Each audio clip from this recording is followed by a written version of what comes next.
Mais oui, je suis là, non, mais non, mais moi je t'ai laissé 3 messages. Ah, excuse-moi, j'ai même pas eu le temps de les écouter. Je suis désolée, mais j'ai eu une journée de fou. En fait, j'avais un essayage costume ce matin. Après, j'ai dû répéter. Après, enfin, la répétition en plus n'en finissait pas. On a plein de problèmes. À manger? Non. Bah, c'est dommage, moi j'ai mangé, tu vois. T'as mangé, toi? Oui, j'avais une délicieuse crème brûlée. J'aurais pu t'en... Bon, tant pis, c'est pas grave. Et puis en plus, j'ai dû finir le trajet à pied parce que je sais pas ce qui se passe avec les bus, mais les bus ils roulent plus à Paris, ça m'énerve. Bon, tu as la brochure? Bon, heureusement que je joue pas ce soir parce que franchement, là, je suis pas sûre que j'y serai arrivée. Non, mais on joue ce soir. Comment ça? Oui, là, on fait le choix des textes, mais c'est pour ce soir, c'est pour tout à l'heure. Les gens vont arriver, là. Non, mais attends, maintenant on s'est dit qu'on se voyait juste pour choisir les textes qu'on allait dire après, au moment où on fera le spectacle. On choisit les textes, mais pour tout à l'heure. Mais quelle heure? Ben, je sais pas, moi, je crois que c'est prévu 19h. Bonsoir Françoise. Ah, oui, salut Clément. C'est juste pour vous dire qu'on pense ouvrir l'amphi dans une petite heure.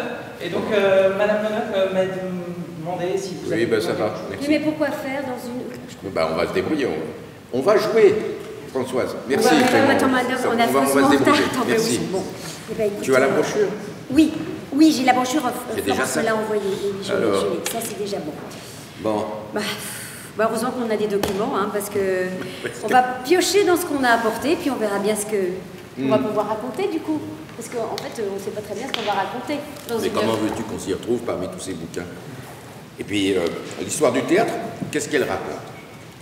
La vie des auteurs, la comédie, la tragédie, la pantomime, le vaudeville, le mélodrame, le classicisme, le romantisme, le naturalisme, le symbolisme, le grand guignol, l'absurde, le brechtisme, le post-dramatique, que sais-je encore, les évolutions scénographiques, les politiques culturelles. Oui, et c'est aussi l'histoire du métier de comédien, et comme nous sommes des comédiens, c'est l'histoire de notre métier qu'on va leur raconter. Oui, en tout cas, moi, je n'ai pas apporté un manuel d'histoire du théâtre. J'ai pris, alors, des mémoires d'acteurs et d'écrivains, des correspondances, des recueils d'anecdotes, et puis des biographies. Voilà. Ben, moi aussi, et attends, tu sais quoi, j'ai même les souvenirs d'un décorateur et d'un chef de claque. Chef de claque. Dis-moi, ils sont fiables, ces témoins-là? Parce qu'ils disent la vérité vraie ou ils l'arrangent un peu beaucoup? Ouais, eh bien, ça dépend. Comme notre métier fascine, il suscite bien des légendes aussi. Entretenues parfois par les gens de notre profession. Vous voyez, par des témoins plus ou moins intentionnés. Bon, attends, je vais te lire quelque chose, tu vas voir. Prends Grimaret, par exemple. Oui. Le premier biographe de Molière. Il est à l'origine d'une flopée de fantasmes repris ensuite magnifiquement par Bulgakov ou par Mouchkine, mais que rien n'atteste. Ah, bon, alors, par exemple? Mais, par exemple, qu'il était misanthrope, qu'il travaillait lentement, que sa femme Armande était coquette, de mœurs légères, et qu'il était affreusement jaloux. Bon, c'est pas vrai tout ça. Ben non, c'est pas vrai. De même qu'il n'avait pas la tuberculose. Pour son blague, alors de quoi il est mort? Eh ben d'une bronchite.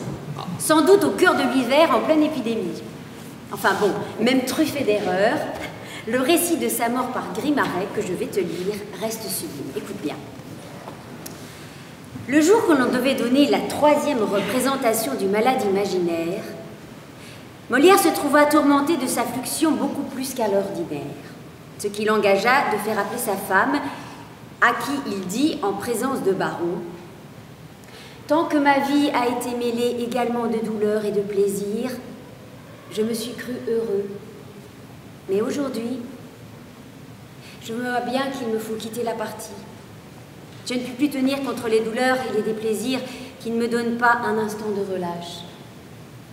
Mais qu'un homme souffre avant que de mourir.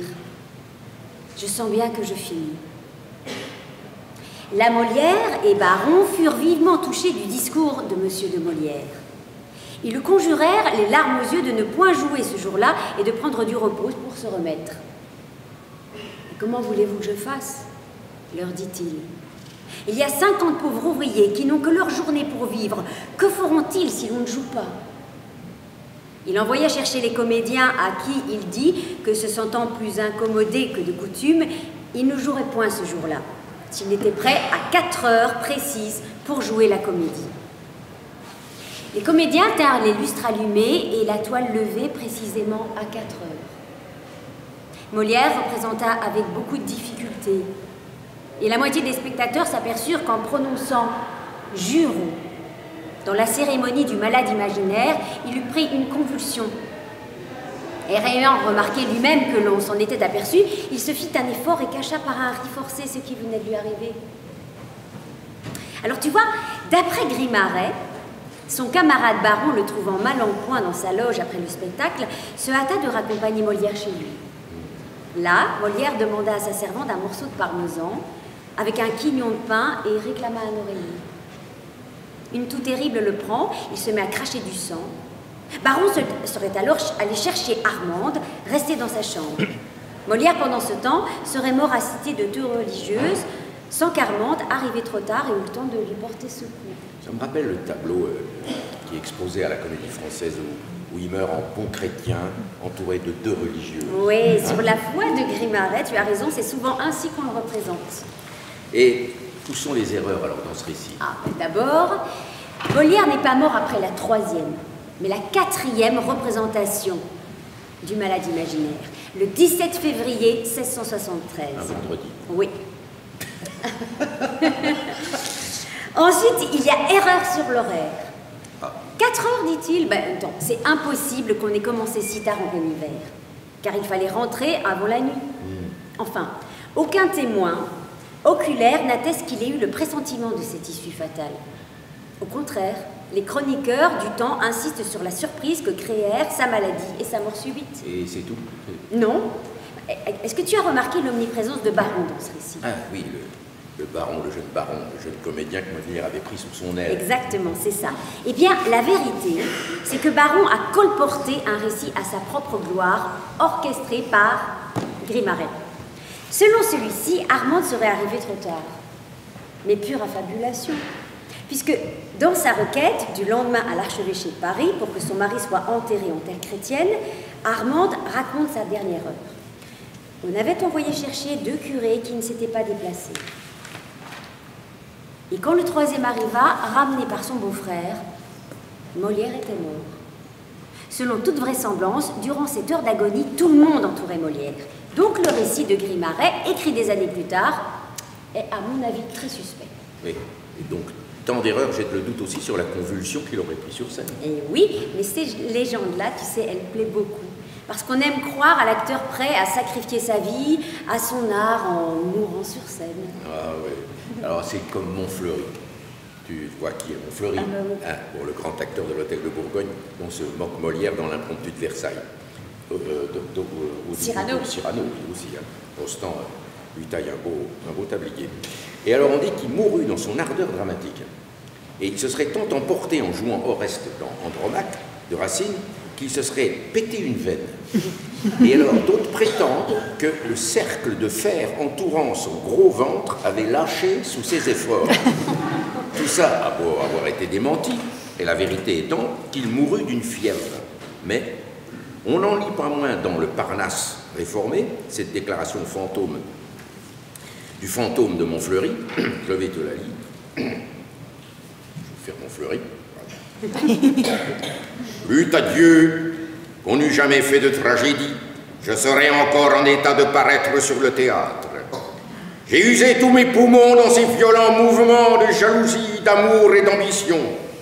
Souvent, je me suis vu obligé de lancer des regards terribles, de rouler impétueusement les yeux dans la tête comme un furieux, de donner de l'effroi par mes grimaces, d'imprimer sur mon front le feu de l'indignation et du dépit, d'exprimer les transports de la rage et du désespoir, de crier comme un démoniaque et par conséquent de démonter tous les ressorts de mon corps pour le rendre souple à ces différentes impressions.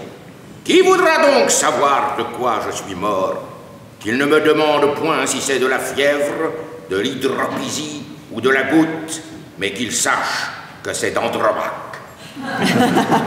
J'en fais un peu beaucoup. Oui, mais moi j'adore. Je pense que c'est super si tu le fais comme ça tout à l'heure. Alors, jadis, on risquait aussi l'excommunication. Hein?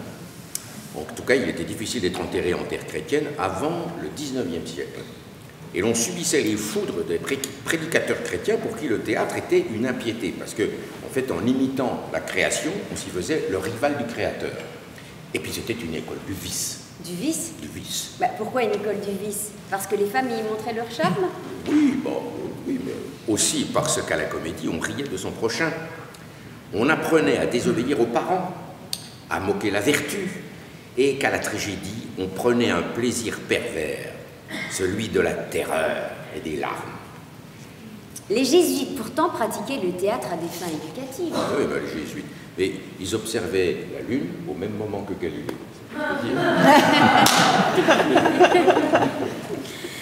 Mais tu sais quoi? Mais c'est vrai que c'était mal vu par le reste de l'Église, Oui, bah oui. qui continuait d'accuser le théâtre de tous les maux. Mais bah, tu sais quoi? En voici la preuve, je vais te le lire. En 1607, à Lyon, lors d'une représentation donnée par les jésuites, la science tourna mal et les ennemis du théâtre en profitèrent pour se déchaîner. Mais tu vas voir, les éléments du théâtre... Enfin, attends, non, c'est les ennemis du théâtre... Attends, parce que je découvre la brochure de Florence aussi. Et les ennemis du théâtre en profitèrent pour se déchaîner, tu vas voir. Dans une scène où Lucifer et ses acolytes devaient emmener les damnés en enfer, on tira des pétards qui devaient imiter le tonnerre et les éclairs. Je te lis. Ainsi qu'ils commencèrent à lâcher leur premier pétard au petit tonnerre jésuitique, le temps auparavant serein se brouilla tout à coup, une nuée crève, une ravine d'eau s'épand et verse l'espace de 2 heures durant sur les drôles du paradis et de l'enfer des Yololites. Bon, les Yololites, ce sont les partisans du fondateur des Jésuites. Et le fondateur des Jésuites, il s'appelait Ignace de Loyola. Voilà, exactement. Donc, leur idole, nouveau Dieu, quitte vivement son échafaud, étonné, comme fut tout le reste des joueurs et des spectateurs, non seulement de la pluie extraordinaire, mais aussi des vrais tonnerres d'en haut et de la foudre qui tomba sur une maison proche de celle des Jésuites, où il fit du ravage, dont plusieurs des joueurs, fort effrayés depuis son mort. Entre autres, celui qui contrefaisait Dieu et celui qui jouait le personnage de Lucifer.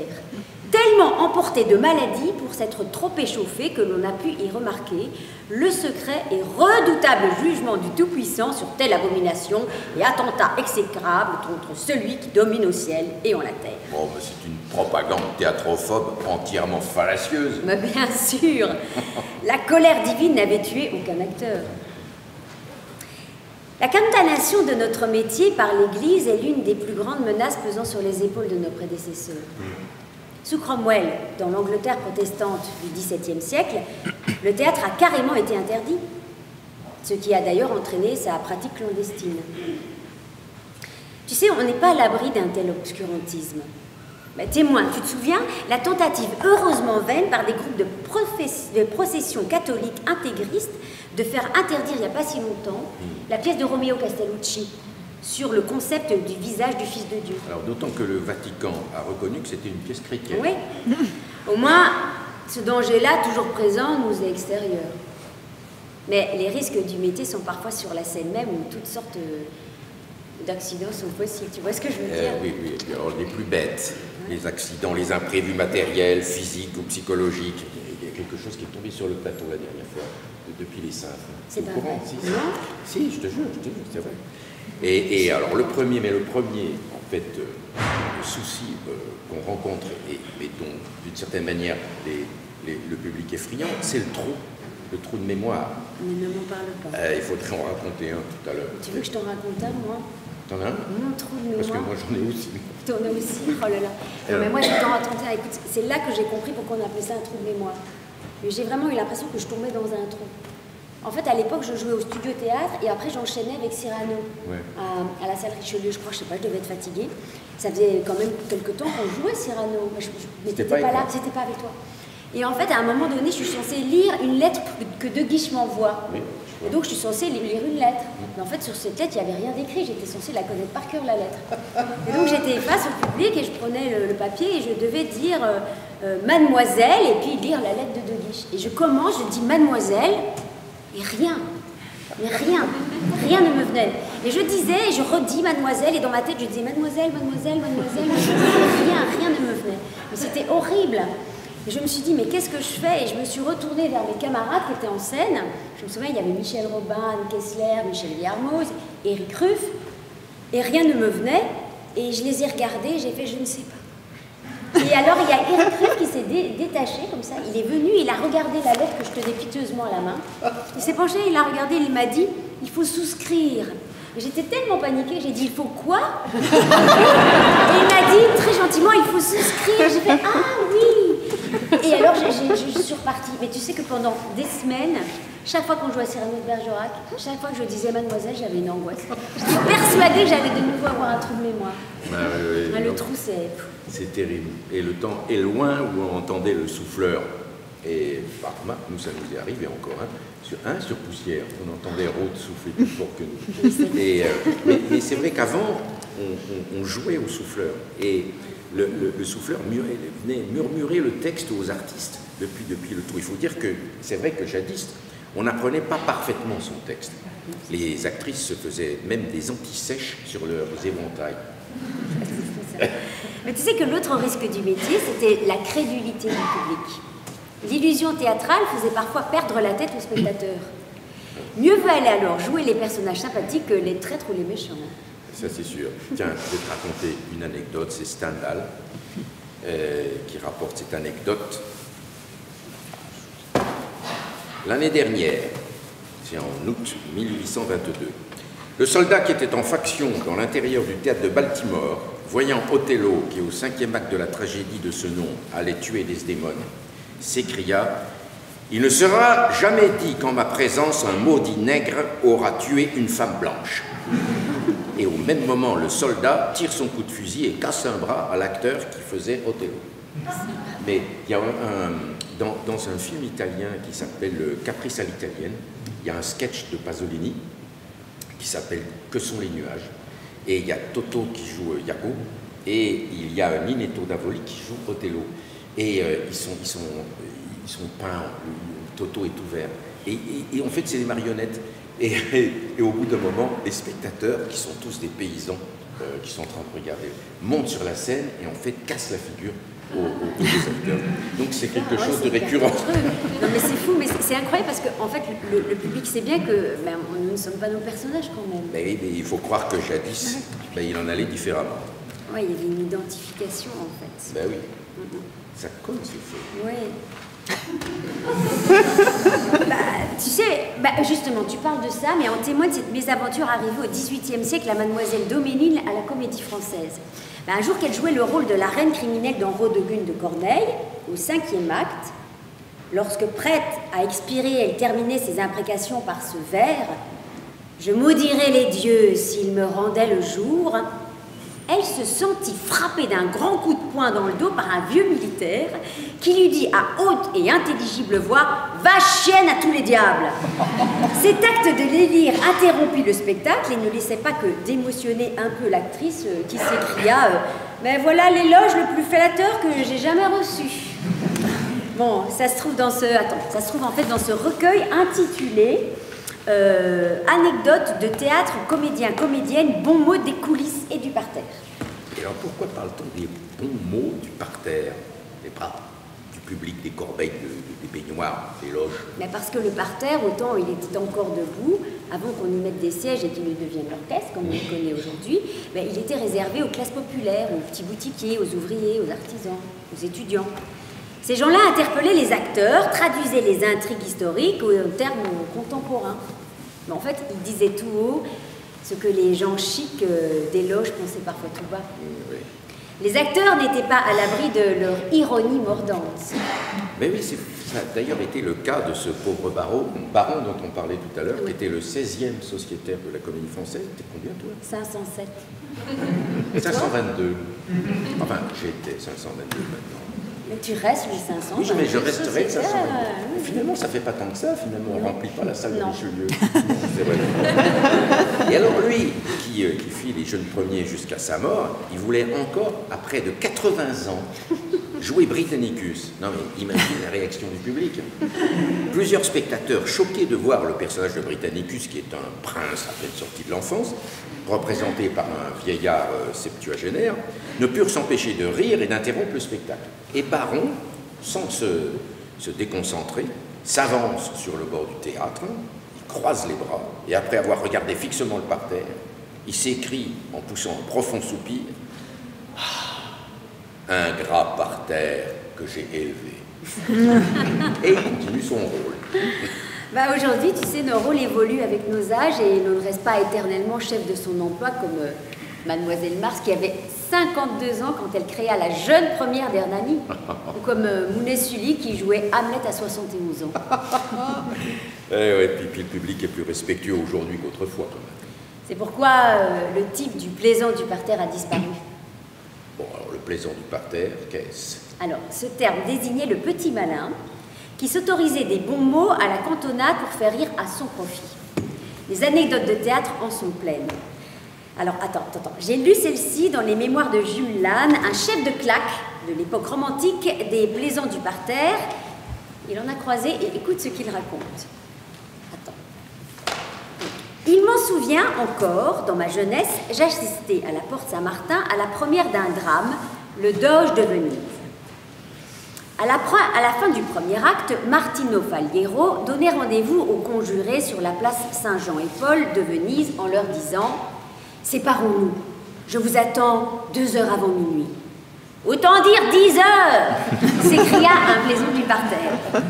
Le public prit fait et cause pour le spectateur, préférant 10 heures à 2 heures avant minuit. Alors, je ne te dis pas, une hilarité générale s'empara de la salle, du parterre au paradis, tout le monde riait, acteurs, spectateurs, jusqu'aux pompiers. L'auteur seul, tu t'en doutes, lui, ne riait pas. Oui, ça c'est sûr. Mais pour les acteurs, l'insolence du public pourrait prendre des proportions dramatiques. Dufresne, qui est un des camarades du début de Molière, il a fini sa carrière par une humiliation atroce. Enfin, si l'on en croit les frères Grimm. Dufresne avait essuyé quelques dégoûts de la part du public et c'est ce qui occasionna sa retraite. Il commença un jour son rôle très bas, parce que la situation et le bon sens l'exigeaient. Et le parterre lui cria à diverses reprises « Plus haut! Plus haut !» Et Dufresne, impatienté, répondit enfin « Et vous, messieurs, plus bas ?» Eh bien, il fut mis en prison. Et lorsqu'il reparut sur le théâtre, le parterre l'obligea de demander pardon à genoux. C'est dingue, non? Mais c'est atroce cette histoire. Ah ben, c'est horrible. Mais heureusement, il y avait aussi des plaisants du parterre sympathique. Thomasin, qui jouait le rôle titre dans Harlequin, bouffon de cour en 1716, en fit la réjouissante expérience. Les acteurs de la comédie italienne mêlaient alors sur scène l'italien et le français, ce qui soulevait des controverses dans le public, tu t'en doutes. On ne savait s'il fallait traduire les pièces pour une meilleure intelligibilité ou privilégier l'authenticité de la langue originale et se fier pour la compréhension au lazzi et à la mimique. Bon, écoute cette histoire, elle va te réconcilier avec le parterre.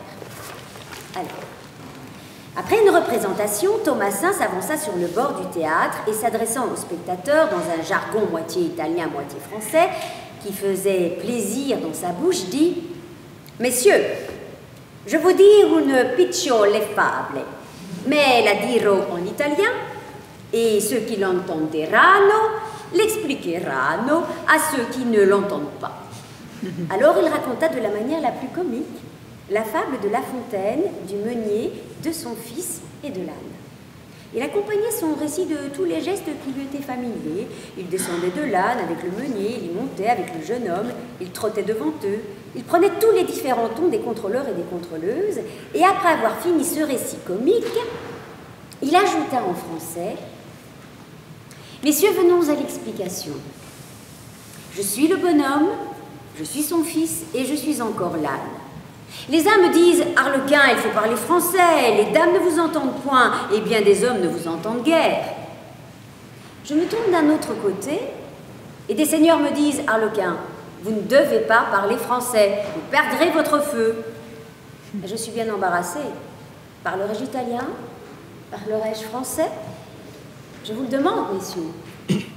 Alors, quelqu'un du parterre, qui avait apparemment recueilli les voix, répondit « Parlez comme il vous plaira, vous ferez toujours plaisir. » C'est joli, ça. Ce qui prouve qu'au XVIIe et au XVIIIe siècle déjà, on jouait en France des pièces en langue étrangère, ça date pas d'hier. Oui, et les spectacles étrangers n'étaient pas surtitrés comme aujourd'hui. Mais les comédiens français, qui étaient protégés par leurs privilèges, n'étaient-ils pas jaloux des velléités des comédiens italiens à jouer en français plutôt qu'en italien? Si, si. Hein? Mais si tu as raison, et cette rivalité a même donné lieu à une guerre des théâtres. Une de ses premières manifestations est une confrontation entre Baron, qui dirige la troupe des comédiens français, et Dominique Biancolelli, chef de la troupe des Italiens. Alors Baron s'étant plaint au roi de la concurrence déloyale que lui faisaient les Italiens en introduisant du français dans leurs pièces, Louis XIV les convoqua tous les deux. Après avoir donné la parole à Baron pour exposer sa plainte, le roi la donna à Dominique Biancolelli. Mais alors tu vas voir, l'acteur italien tendit un piège au roi. Il s'adressa à lui en faisant les mimiques et la gestuelle de son personnage d'Arlequin. Arlequin, après avoir fait sa révérence et quelques gestes relatifs à son emploi, dit au roi « Sire, dans quelle langue votre majesté veut-elle que je parle ?»« Ben, comme tu voudras, » lui répondit le monarque en souriant. « Mais que ce soit en français. »« Cela me suffit !» s'écria Dominique en sautant de joie et en faisant un humble révérence. « Notre cause est gagnée. » Le roi ne put s'empêcher de rire de la surprise qui venait de lui être faite. « La parole est lâchée, dit-il. Je n'en reviendrai pas. C'est à cette plaisante occasion que les Italiens ont obtenu de jouer en français sur leur théâtre. » Ça devait être impressionnant tout de même pour les acteurs d'être ainsi convoqués par leur roi. Oui, comme ça l'est pour nous aujourd'hui de jouer devant le président de la République. Oui, mais aujourd'hui, il y a assisté à des représentations publiques au milieu des abonnés, des spectateurs ordinaires. Nous ne sommes plus au temps où la troupe se déplaçait pour jouer spécialement devant le roi ou la cour. Encore que, je me souviens qu'il m'est arrivé à moi aussi de jouer sur ordre du monarque. Sur ordre du monarque? Oui. En empruntant la machine à remonter le temps? Non, c'était en fait dans ma jeunesse, enfin, relative. Et en fait, on jouait avec Jean-Louis Hourdin, une pièce qui s'appelait Le Monde d'Albert Cohen, et qui avait été construite à partir de l'œuvre complète d'Albert Cohen. Et donc il y avait François Chateau, il y avait Charlie Nelson, François Coquille, Jean-Claude Monteil, Clotilde Mollet et moi-même. Et quand on était à la création, François Chateau, connaissant la passion de François Mitterrand pour Albert Cohen, avait déposé une invitation en fait, dans la boîte à lettres de l'Élysée. Et quelle ne fut pas notre surprise d'avoir une réponse du secrétariat de l'Élysée disant que en fait, le président François Mitterrand serait heureux d'assister à une représentation, mais sans doute plutôt du côté de Cluny, puisque Jean-Louis Hourdin avait sa salle de répétition dans un petit village à côté de Cluny. Au moment où le président Mitterrand faisait en fait sa grande montée de la roche de Solutré. Et donc en redescendant de la roche, il se serait arrêté. Puis, bon, plus de nouvelles. Mais voilà que quelques mois plus tard, ce n'est pas une année plus tard, on nous avertit que le président voulait assister au spectacle. Et donc, prendre pas de combat, tout le monde revient de partout, on était sur tout à fait autre chose. Et puis, on a donc répété un petit peu. Et dans cette petite salle de bistrot, les voitures officielles sont arrivées. François Mitterrand s'est installé dans une toute petite salle avec Bella Cohen, la veuve d'Albert Cohen. Ils étaient l'un à côté de l'autre et on s'est mis à les apostropher en fait, avec le texte d'Albert Cohen. Ben voilà, ça a été un moment incroyable où le pouvoir avait donné rendez-vous à la littérature. Comme Molière en son temps, nous avions répondu au désir du souverain républicain. Oh, mais c'est incroyable. Tu vois? Ah oui, mais ça devait être une expérience incroyable. Non, mais c'était extraordinaire. Extraordinaire. Mais tu sais, en fait, quel que soit le régime, les liens entre pouvoir et théâtre ont toujours été forts finalement. Le théâtre, est plus que tous les autres arts, est un lieu de réunion et de promiscuité propice à l'agitation et la contestation. Et d'où quelques scandales de théâtre où les comédiens parfois ont risqué leur vie. Oui, c'est vrai. Sous la terreur des comédiens français menacés pour activités prétendument contre-révolutionnaires, ne sont pas passés loin de la guillotine. Ils doivent leur vie sauve à leur ancien camarade Labussière, employé au comité de salut public.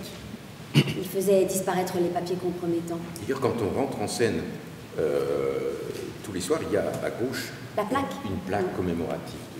Oui, c'est vrai.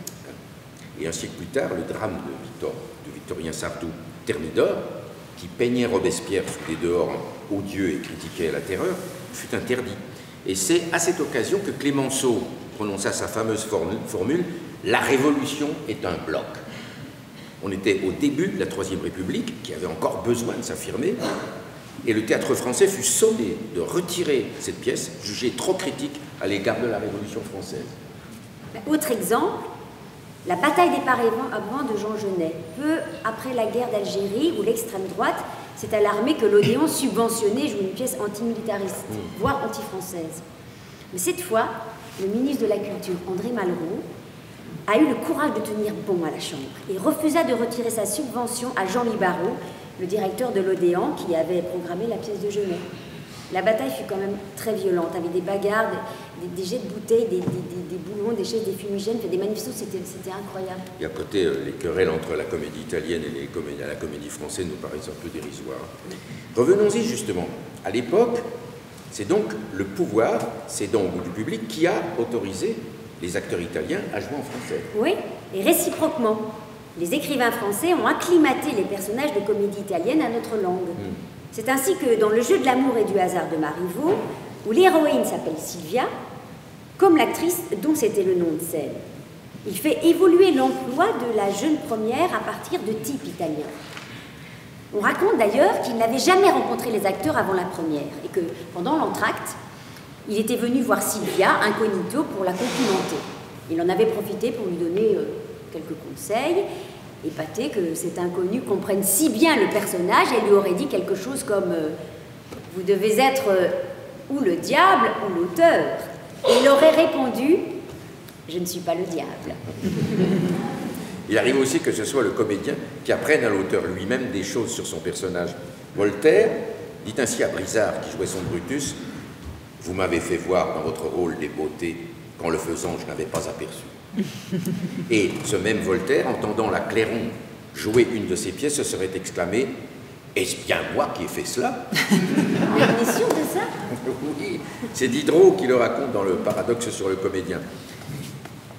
Clairon est pour lui le modèle de l'actrice, de réflexion, qui travaille son rôle jusque dans les moindres détails en étudiant la nature, à la différence des acteurs sensibles, qui s'identifient à leur personnage en faisant confiance à l'improvisation et manquent donc leur effet une fois sur deux. Quel jeu, là c'est Diderot qui parle, quel jeu plus parfait que celui de la Clairon. Cependant, suivez-la, étudiez-la, et vous serez convaincu qu'à la 6e représentation, elle sait par cœur tous les détails de son jeu, comme tous les mots de son rôle. Sans doute, elle s'est fait un modèle auquel elle a d'abord cherché à se conformer. Sans doute, elle a conçu ce modèle le plus haut, le plus grand, le plus parfait qu'il lui a été possible. Quant à la force de travail, elle a approché de cette idée le plus près qu'elle a pu. Tout est fini.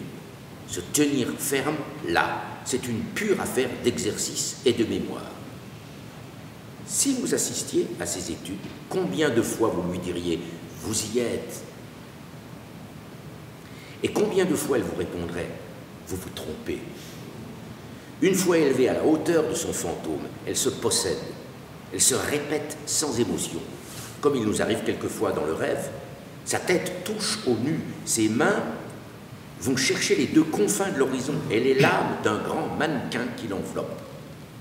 Nonchalamment étendue sur une chaise longue, les bras croisés, les yeux fermés, immobile, elle peut, en suivant son rêve de mémoire, s'entendre, se voir, se juger et juger les impressions qu'elle excitera. Dans ce moment, elle est double. La petite Clairon, la grande Agrippine. Voltaire, Diderot, tous les grands auteurs, semble-t-il, admiraient la Clairon. Bon, on ne peut pas en dire autant de cette pauvre mademoiselle Mars qu'Alexandre Dumas ne flatte guère dans son récit des répétitions d'Hernani. Mais qu'est-ce qu'on lui reproche? Alors, tu te souviens de l'acte 3, dans la scène des portraits, le vieux Don Luis Gomez, qui ne veut pas livrer son hôte au roi au nom de l'honneur aristocratique, montre au mur les portraits de ses ancêtres et égrène leurs faits d'armes au service de la patrie. Pendant ce temps, Doña Sol est censée observer la scène en silence, terrifiée par le risque encouru par son amant si le roi venait à percer sa cachette. Mademoiselle Mars, alors au fait de sa gloire, trouvait que Hugo ne lui avait pas donné assez de répliques pendant cette scène. Et tiens, on pourrait lire le passage, si tu veux. Hein, voilà. Oui, c'est mieux. Parce que je m'étais dit que je pourrais faire Mademoiselle Mars, mais je pense que c'est mieux. Hein. Et donc Mademoiselle Mars interrompt la répétition et s'approche de la rampe. Et elle s'adresse à Hugo, debout, à l'orchestre. Vous êtes là, monsieur Hugo? Oui, madame. Ah, bien. Ben, rendez-moi un service. Avec plaisir, lequel? Celui de me dire ce que je fais là, moi. Où cela? Ben, sur le théâtre, pendant que monsieur Michelot et monsieur Joigny causent ensemble. Vous écoutez, madame. Ah, j'écoute. Je comprends. Seulement, je trouve que j'écoute un peu longtemps. Vous savez que la scène était beaucoup plus longue et que je l'ai déjà raccourcie d'une vingtaine de vers. Eh bien, mais ne pourriez-vous pas la raccourcir encore de 20 autres? Impossible, madame. Ou tout au moins faire que j'y prenne part d'une façon quelconque. Mais vous y prenez part naturellement, par votre présence même. Il s'agit de l'homme que vous aimez. On débat sa vie ou sa mort. Il me semble que la situation est assez forte pour que vous en attendiez impatiemment, mais silencieusement, la fin. Ben, c'est égal. C'est long. Je ne trouve pas. Mais bon, n'en parlons plus, mais certainement le public se demandera, mais que fait donc Mademoiselle Mars, la main sur sa poitrine? C'était pas la peine de lui donner un rôle pour la faire tenir debout, un voile sur les yeux et sans parler pendant toute une moitié d'acte. Le public se dira que sous la main, non de Mademoiselle Mars, mais de Donia Sol, son cœur bat. Que sous le voile, non pas de Mademoiselle Mars, mais de Donia Sol, son visage rougit d'espérance ou pâlit de terreur. Que pendant le silence, non pas de Mademoiselle Mars, mais de Donia Sol, l'amante d'Hernani amasse dans son cœur l'orage qui éclate par ces mots médiocrement respectueux d'une sujette à son seigneur. Roi Don Carlos, vous êtes un mauvais roi. Et croyez-moi, madame, cela suffira au public. Et alors le lendemain, Mademoiselle Mars arrêtait la répétition au même endroit, s'avançait sur la rampe, mettait sa main sur ses yeux, et de la même voix que la veille. Monsieur Hugo est-il là? Me voici, madame. Eh bien, avez-vous trouvé à me faire dire quelque chose? Où cela? Mais vous le savez bien, dans la fameuse scène où ces messieurs disent 150 vers, tandis que je les regarde et que je me tais. Je sais qu'ils sont charmants à regarder, mais 150 vers, c'est long. D'abord, madame, la scène n'en a que 76, je les ai comptés. Puis, je ne vous ai pas promis de vous faire dire quelque chose, puisque, au contraire, j'ai essayé de vous prouver que votre silence et votre immobilité, dont vous sortez par un éclat terrible, étaient une des beautés de cette scène. Des beautés. Des beautés. J'ai bien peur que le public ne soit pas de votre avis. Nous verrons. Comme elle recommençait tous les jours, son forcing au même endroit, Hugo l'emmena un jour à l'écart et lui pria de rendre son rôle. Quel affront pour elle, la vedette du français. Bon, voyons comment elle a pris la chose et ce qu'il advient du rôle. Alors. Et si je ne le joue pas, qui le jouera? Oh mon Dieu, madame, la première personne venue. Tenez, par exemple, Mademoiselle Despréaux. Elle n'aura pas votre talent, sans doute, mais elle est jeune. Elle est jolie. Sur 3 conditions que le rôle exige, elle en réunit 2. Puis, en outre, elle aura, pour moi, ce que je vous reproche à vous de ne pas avoir, c'est-à-dire la considération que je mérite. Et Hugo restait le bras tendu, la main ouverte, attendant que Mademoiselle Mars lui rendît le rôle. Mademoiselle Despréaux. Mademoiselle Despréaux, par exemple. La plaisanterie est bonne. Vous lui faites votre cours à ce qui paraît à Mademoiselle Despréaux? Eh bien, moi, je le garde, votre rôle. Je le jouerai. Et comme personne ne vous le jouerait à Paris, je vous en réponds. Soit, gardez le rôle, mais n'oubliez pas ce que je vous ai dit à l'endroit des égards que se doivent entre eux les gens de notre mérite. Et alors Hugo salua Mademoiselle Mars, la laissant tout ébouriffée de cette haute dignité à laquelle ne l'avaient point habitué les auteurs de l'Empire, à genoux devant son talent, et surtout arrêtés par cette certitude que leur pièce, sans elle, ne ferait pas un sou. À partir de ce jour, Mademoiselle Mars fut froide, mais polie envers Hugo, et comme elle l'avait promis, le soir de la première représentation, elle joua admirablement son rôle. Ouais. Tu trouves pas qu'on reconnaît un peu le style de Dumas satiriste? Mais à vrai dire, il y a beaucoup de médisance, comme toujours chez Dumas, qui écrit ses mémoires 20 ans plus tard et qui n'est pas à une invention près. Quoi, par exemple? La grossièreté de Hugo, qui fait remarquer à Mademoiselle Mars la jeunesse de Mademoiselle Despréaux, est invraisemblable. Si, je t'assure, ça ne lui ressemble guère. Je ne serais pas étonné que Dumas prête à Hugo sa propre bougeatterie. Ensuite, il fait passer Mademoiselle Mars pour une imbécile, ce qu'elle n'était pas. L'histoire littéraire a retenu cette anecdote, et le remplacement de « vous êtes mon lion superbe et généreux » par « vous êtes mon seigneur vaillant et généreux ». On en conclut qu'elle était rétive à la nouveauté romantique. Mais en réalité, on le sait par plusieurs archives plus fiables que les mémoires de Dumas, Hugo avait confiance dans les conseils que lui donnaient les acteurs, dont Mademoiselle Mars. C'est d'elle et de ses camarades qu'il a acquis ce qu'on appelait alors l'entente de la scène. Elle n'était donc pas si bornée qu'on le dit. Mais loin de là, elle excellait dans tous les répertoires, classiques et romantiques. Mais pourquoi est-ce que tu crois qu'à la Comédie Française, où chaque étage porte le nom d'un de nos ancêtres, il y en a un à son nom? C'est vrai. Ben oui, ça prouve bien qu'elle avait un talent fou, tu ne crois pas? Toi, t'es à quel étage? Moi, je suis à Samson. Oh, mais oui, c'est vrai, on était au même étage. C'est bien parce qu'elle avait un talent fou, tu es d'accord avec moi? Oui, oui. Ben oui. Alors, dernière chose, tu as remarqué, comme Dumas insiste sur la jalousie que lui inspire Mademoiselle Despréaux. L'histoire du théâtre, telle qu'on se plaît à la raconter, adore souligner les mésententes entre actrices. Comme si il était dans la nature des femmes de ce Crépel-Chignon. On parle toujours de la rivalité à la Comédie Française entre Mademoiselle Duchesnois et Mademoiselle Georges pendant le Premier Empire. Ou encore à l'ère romantique entre Mademoiselle Mars et Marie Dorval. Et tu sais, il y a aussi dans l'histoire du théâtre, faite par les actrices, de belles démonstrations de sororité. Mais par exemple, tu sais, leur solidarité contre une loi inique qui sévissait jadis à la Comédie Française. Tu sais quoi, quand une actrice était enceinte, à partir du moment où ça commençait à se voir, alors non seulement on lui demandait de ne plus se montrer parce que c'était indécent, mais en plus, on lui faisait payer une amende pour le préjudice que son absence et son indisponibilité faisaient subir à la Société des comédiens. Bon. Mais oui, je t'assure. Et du reste, on ne parlait pas de grossesse, mais de maladie interdite. Mais tu sais que cette loi a posé problème quand la grande Mademoiselle Contat est tombée enceinte. Les archives conservent le procès-verbal du comité où l'on a débattu de son cas le 30 mars 1782. Alors on voit nettement 3 camps se dessiner dans la troupe. Alors ceux qui considèrent que la loi c'est la loi, que la grande Mademoiselle Contat doit s'y plier comme les autres. Ceux qui s'en remettent aux autorités, et enfin, ceux qui protestent contre le caractère inique du règlement. Et comment se répartissent les votes entre les hommes et les femmes? Alors les femmes majoritairement, mais pas toutes, sont pour rembourser Mademoiselle Contat. Elles sont soutenues par quelques hommes dont le Grand Mollet. Ils trouvent la loi contre nature et demandent carrément sa suppression. Quant à Mademoiselle d'Oligny, elle revendique très explicitement dans le procès-verbal la liberté de faire des enfants. Et il y a d'autres exemples de cette solidarité entre femmes? Eh bien oui, par exemple, je pense à Virginie Desjazet, la comédienne des boulevards, dont tu sais, il y a le théâtre Desjazet. Oui, il porte toujours un nom, il porte toujours son nom, ce théâtre. Eh bien, c'était une femme généreuse, même avec ses concurrentes. Elle leur est souvent venue en aide et les autres actrices lui rendaient l'appareil.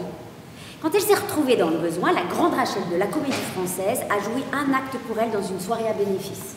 C'est quoi une soirée à bénéfice?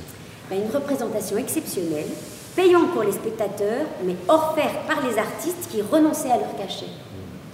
Mais le théâtre en faisait bénéficier un acteur ou une actrice dans le besoin, ou malade, ou à qui il était arrivé une tuile, ou qui prenait sa retraite. Ah ben moi j'ai rien eu. T'as rien eu? Bah la soirée à bénéfice, j'en ai eu. Ah oui, mais si tu veux, en 2022, maintenant c'est fini tout ça. Mais tu sais, on donnait souvent, en fait, à ces soirées à bénéfice, on donnait souvent plusieurs extraits de différentes pièces, jouées par des vedettes dont le nom faisait venir le public et donc brimper les recettes reversées à l'artiste.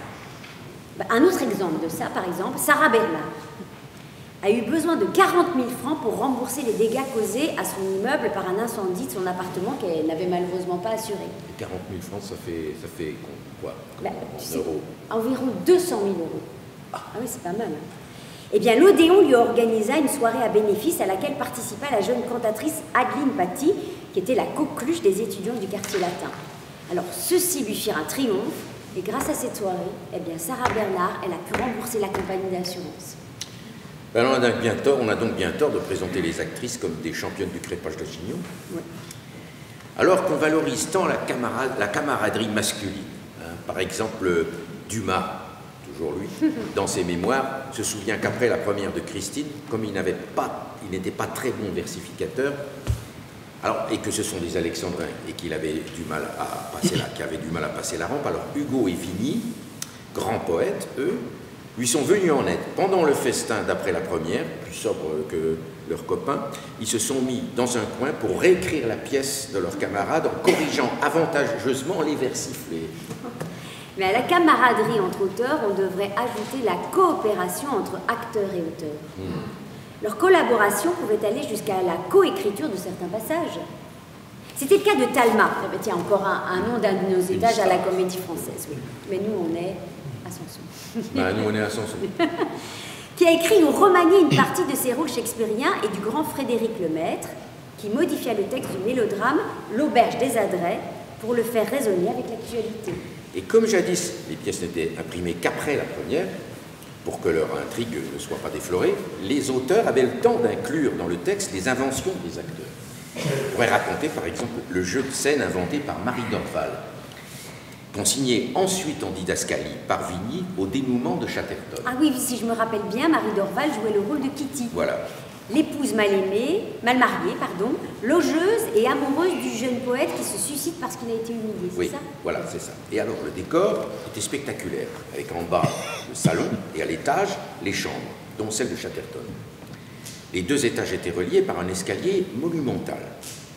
Et alors, voici comment le décorateur séchant raconte la scène. Il s'agit du dénouement. En bas, dans le salon, la famille de Kitty avec ses deux enfants. En haut, Chatterton qui vient de se suicider dans sa chambre. Le Quaker qui assiste dans son agonie et Kitty qui le voit expirer. Alors, je te lis. Alors, non, jamais cri plus déchirant que celui de Madame Dorval n'est sorti d'une poitrine humaine. Kitty Bell tourne du côté du public son visage empreint de terreur et de douleur. Elle recule, le dos à la rampe. Cet obstacle l'arrête et semble lui imprimer un choc qui la plie en deux. La tête et une partie du corps se renversent dans le vide. Les reins se maintiennent sur la rampe, les jambes sont pendantes du côté des marches. Aucune contraction musculaire ne retenant plus ce pauvre être inerte, il glisse rapidement, il parvient en bas de l'escalier et là, tombe comme un oiseau blessé. Jamais effet de théâtre ne fut plus saisissant et mieux réussi que celui-là. La salle resta quelque temps comme suffoquée par l'émotion, puis un tonnerre d'applaudissements succéda à ce triomphant silence d'un instant. Le rideau baissé, l'admirable artiste fut rappelé avec frénésie, mais au grand étonnement de la salle entière, Madame Dorval ne reparaissait pas. C'est qu'il se passait dans la coulisse une petite scène intime dont le public ne pouvait se douter. Soit qu'ils fussent eux-mêmes paralysés par l'émotion, soit qu'un autre sentiment moins noble les arrêta, aucun de ses camarades ne pensait à offrir sa main à Madame Dorval pour l'amener sur la scène. Trop enivrée elle-même pour se plaindre, pour récriminer, elle se tait d'abord. Puis une inspiration de génie la saisit tout d'un coup. Apercevant les deux petits enfants craintifs et heureux à la fois au milieu de tout ce bruit, elle court à eux, les embrasse ardemment, les prend par les mains et ainsi escortée, elle entre en scène. En voyant ces petits-enfants et cette vaillante femme qui, par un mouvement du cœur, associait la tendresse de la mère à la gloire de l'artiste, il y eut dans la salle un véritable délire. On trépignait et on pleurait. Et ce jeu de scène, son corps évanoui, glissant sur l'escalier, l'a-t-elle conçu avec Vigny? Car il est bien inscrit sur le texte de la pièce, elle crie, glisse à demi, morte sur la rampe de l'escalier et tombe sur la dernière marche. Cette didascalie consigne l'invention de l'actrice. Elle avait trouvé et répété elle-même en fait cette acrobatie en secret, attendant le départ de ses camarades après la fin des répétitions. D'où cet effet de sidération pour le public, mais aussi pour eux. Donc elle a donc sa part d'invention au texte. Absolument. On ne parlait pas encore d'écriture de plateau, mais en fait, c'en était. Et aussi de la performance, car cette acrobatie-là mettait en danger. Elle aurait pu tomber par-dessus la rambarde. De manière générale, notre métier est une perpétuelle mise en danger. Non ? Oui, mais une mise en danger parfois salutaire qui nous pousse à nous dépasser. Cela vaudrait le coup de raconter la prise de risque insensée de Martha Abba, la grande actrice italienne dont la carrière bascula en 1931. Le jour où elle accepta de venir jouer à Paris. L'homme, la bête et la vertu de Pirandello, alors qu'elle ne parlait pas un mot de français. Attends, je vais te lire. L'auteur s'était fait l'intermédiaire des directeurs du théâtre. Il la voulait absolument dans le rôle de la signora Perella qu'elle avait créée en italien. Elle lui répond « Cher maître, j'étais à peine réveillée ce matin quand on m'a apporté votre télégramme qui m'a laissé bouche bée. Je ne vous mens pas. Mais, cher maître, vous rendez-vous compte que je ne connais pas le français? Assurément, cela me plairait, mais comment vaincre la difficulté? Elle pèse le pour, le contre, elle a peur, mais elle est tentée. Je n'aimerais pas participer à des répétitions sans parvenir à me faire entendre, ni à parler. Je me sens très humiliée quand je ne sais pas. Et en même temps, la seule chose qui donne du sel à ma vie, c'est d'apprendre ce que je ne sais pas, ce que je n'ai pas appris. Je pense que la vie, ou plutôt que les grandes choses, sont faites pour qui ose. Et je dois oser. Si la vie m'offre cette occasion, je ne dois pas la refuser. Pirandello compléta son télégramme par une lettre explicative. Martha serait une attraction pour le public parisien. Son accent ne serait pas un obstacle. Il pourrait passer pour une altération de la voix de son personnage. Et puis, on jouerait au Théâtre Saint-Georges pendant toute l'année. Elle aurait la chance de se faire connaître à Paris, la capitale culturelle mondiale. Oui, mais voilà. Les répétitions commençaient la semaine suivante et ne duraient qu'un mois.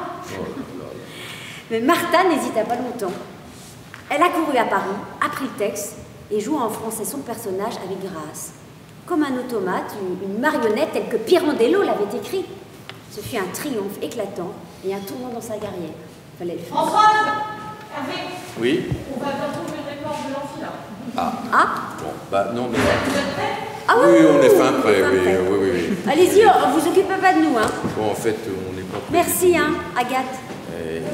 Il faut quand même qu'on fasse En fait, on n'est pas prêt du tout. Il faudrait qu'on fasse un plan quand même.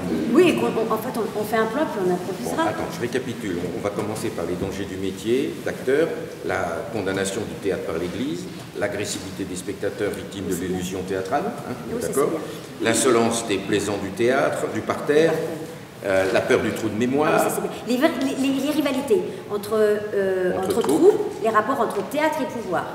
Les scandales de théâtre liés à la politique, aux mœurs, la religion. Les rivalités, mais aussi les solidarités entre acteurs et actrices. L'inventivité des acteurs, partenaires de l'auteur dans l'écriture des œuvres par leur intelligence, des personnages et leurs trouvailles scéniques. Bon, il me semble qu'on a fait le tour. Ah non, j'oubliais au début, hein, il faut qu'on parle du fantasme de la mort en scène. Ah oui. Ah oui, la mort en scène, ça c'est une bonne idée. Tu as raison, oui. faut pas qu'on l'oublie. Mais attends, pour égayer un peu ce sujet, on devrait le raconter le bon tour joué par Sarah Bernard à l'administrateur de la Comédie Française. Bon, attends, je vais te raconter. Elle était épuisée. En plein été, Perrin, l'administrateur, lui avait refusé son congé pour l'obliger à jouer Zahir. C'est elle qui raconte. Écoute bien. Le docteur Parot était allé trouver Perrin, lui disant que mon état de faiblesse était si grand qu'il y avait danger à me faire jouer pendant les grandes chaleurs. Il ne voulut rien entendre. Alors moi, furieuse de l'entêtement féroce de ce bourgeois intellectuel, je me jurai de jouer à en mourir. Je jouai donc le 6 août par une soirée caniculaire. On a connu ça aussi. Le rôle de Zahir. La salle comble était embuée. Je n'entrevoyais les spectateurs qu'à travers une vapeur. La pièce, mal montée comme décor, mais bien costumée et surtout très bien jouée par Inès Sully, Orosman, Laroche, Nérestan et moi, Zahir, obtint un immense succès. Voulant tomber évanoui, voulant cracher le sang, voulant mourir pour faire enrager Perrin, je m'étais donnée tout entière. J'avais sangloté, j'avais aimé, j'avais souffert et j'avais été frappée par le poignard d'Orosman en poussant le cri vrai de la vraie douleur car j'avais senti le fer pénétrer dans mon sein, puis tombant haletante, mourante sur le divan oriental, j'avais pensé mourir sérieusement. Et pendant tout le temps de la fin de l'acte, j'osais à peine remuer un bras, convaincue que j'étais de ma languissante agonie et un peu effrayée, je l'avoue, devoir réaliser ma méchante farce à Perrin. Mais grand fut ma surprise quand le rideau tombait sur la fin de la pièce, je me relevai prestement pour le rappel et saluer le public sans langueur, sans affaiblissement, prête à recommencer la pièce. L'humour et l'autodérision. Oui. Mais il n'empêche que Perrin avait pris un grand risque. Le public ne se rend pas toujours compte de l'harassement qui nous guette, sans qu'on le voie arriver, grisé par la frénésie de jouer. Et Jean Vilar l'avait compris. Lui qui s'est parfois retrouvé exténué jusqu'à l'épuisement, Maria Casares lui fit remarquer pour se plaindre du rythme qu'il infligeait à toute la troupe, et lui-même en convenait. Et alors écoute cette lettre à son administrateur Jean Rouvet, bourreau de travail comme lui, comme Éric Ruff. Paris, le 18 décembre 1954. J'ai été frappé par votre violent, trop violent désir de reprendre le travail. Qu'il y ait beaucoup de choses à faire, et particulièrement en fin de journée, en fin d'année, qui pourrait en douter.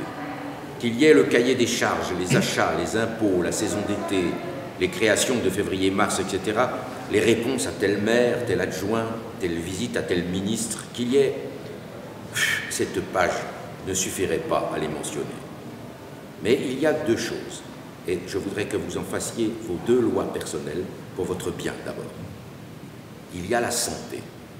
Et non pas seulement celle du corps, il y a la santé de l'esprit, le plaisir de faire ce que l'on fait, ce que l'on a choisi de faire, et non plus le déplaisir d'être contraint à la tâche. Pendant 3 ans, nous avons été contraints à la tâche quotidienne, heure par heure. Nous sommes fourbus, pas malades, seulement fourbus. Qui aurait appétit à créer une maison, faire une œuvre, grouper une collectivité à cette cadence? L'appétit est parti, Rouvet.